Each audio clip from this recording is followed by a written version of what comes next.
Welcome to Tell Me More, the audiobook show where we squeeze an entire book into a 5-minute smoothie of wisdom, wit, and just a dash of sarcasm.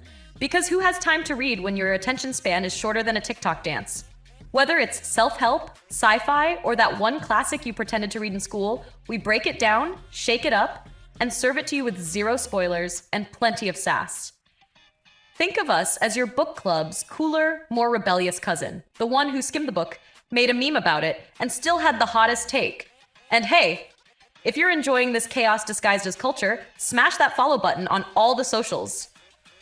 We're talking Instagram, TikTok, Twitter, MySpace. Okay, not MySpace, but tell me more everywhere else. Follow us, or risk sounding like you've never heard of that book. Now buckle up.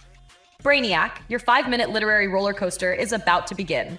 This is Tell Me More. Welcome to our 10-minute audiobook style summary of How to Piss Off Men, 109 Things to Say to Shatter the Male Ego by Prue. Over the next few minutes, we'll journey through the book's provocative strategies without getting stuck on every insult, so you can understand its structure, themes, and underlying psychology. Part 1, Preparing the Battlefield. The book opens by framing the male ego as a fortress built on confidence, accomplishment, and a sense of control. Prue argues that men often hide vulnerabilities behind bravado. So the first step is understanding what they value most: their skills, status, and masculinity itself. By identifying these pillars, you can choose which one to undermine and where your words will land hardest. Part 2, Strikes at Appearance and Style. Chapters 1 to 15 focus on appearance, a man's clothing, grooming, and physical traits. Prue suggests light jabs that force him to question his style, like casual remarks about a new haircut or an outfit choice. The goal isn't cruelty, but to plant a seed of self-doubt. "Oh, you're wearing that? I thought you had better taste." Such comments, while seemingly offhand, invite overthinking and self-consciousness. Part 3, Undermining Competence and Intelligence. Next, the book tackles competence, skills at work, hobbies, and intellect. Chapters 16 to 35. Prue's tactics range from feigned misunderstandings, "so you really fix cars with just a wrench," to backhanded praise, "I'm impressed you managed that all on your own." By questioning expertise, you push him to defend himself, scrambling his confidence in his own abilities. Part 4, Prodding Emotional Soft Spots. Chapters 36-60 pivot to emotional vulnerabilities. Prue urges readers to highlight areas where men typically feel judged: sensitivity, jealousy, and relationship status.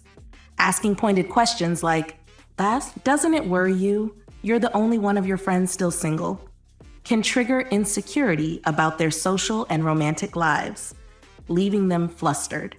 Part 5, Challenging Status and Success. In chapters 61-85, the focus shifts to status, career achievements, and social standing.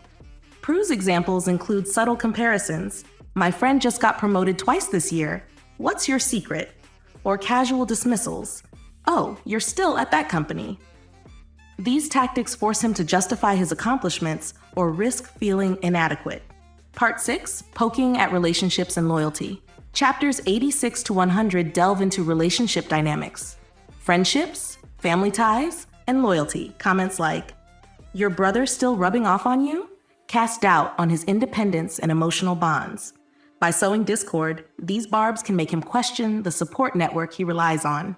Part 7, The Ultimate Ice Pick. The final 9 phrases serve as ice picks, direct, undeniable digs that, once delivered, leave no room for a graceful recovery. Examples include surprising confrontations about his deepest fears or regrets. These lines, sparingly used, are designed to shatter defenses entirely. Part 8, Psychology Behind the Provocation. Underlying every chapter is Prue's insight into human psychology. 1. Cognitive dissonance. A jarring comment forces him to reconcile his self-image with doubt. 2. Defense mechanisms. Once provoked, he instinctively defends himself, often revealing more about his insecurities. 3. Attention and validation. Even negative attention satisfies a deep need to be noticed, and thus to feel significant. By weaponizing these natural responses, the book's techniques guarantee a strong emotional reaction. Part 9, Ethical and Practical Considerations. Prue acknowledges that these tactics, while effective, carry ethical weight. Misused, they can damage relationships and trust. He advises readers to choose targets wisely, avoid those with genuine trauma, to prevent permanent hurt. Gauge consent, ensuring the other person can handle teasing. Final reflections. How to Piss Off Men is, at heart, a manual on emotional leverage. It exposes the fault lines in male ego and shows how a few well-placed words can provoke intense reactions. Whether you use it for playful banter or mind games, the key lesson is understanding how confidence is built and how fragile it can be. Power lies in knowing exactly which button to press. Thank you for joining this 10-minute overview. Use these insights carefully. And remember, real strength comes not from tearing others down, but from building yourself up. And that, my friends, was your 5-minute crash course in literary greatness. You just became 37% smarter without even cracking a spine. You're welcome. If your brain enjoyed that snack-sized story time, imagine what it's like being subscribed to Tell Me More. You'll never need to lie about reading again. Follow us everywhere. Humans scroll, TikTok, Instagram, Twitter. Heck, if you see a pigeon flying with a QR code, that's probably us too. It's at Tell Me More on all the socials, because we're modern, mildly unhinged, and fully committed to making you sound way smarter than you actually are.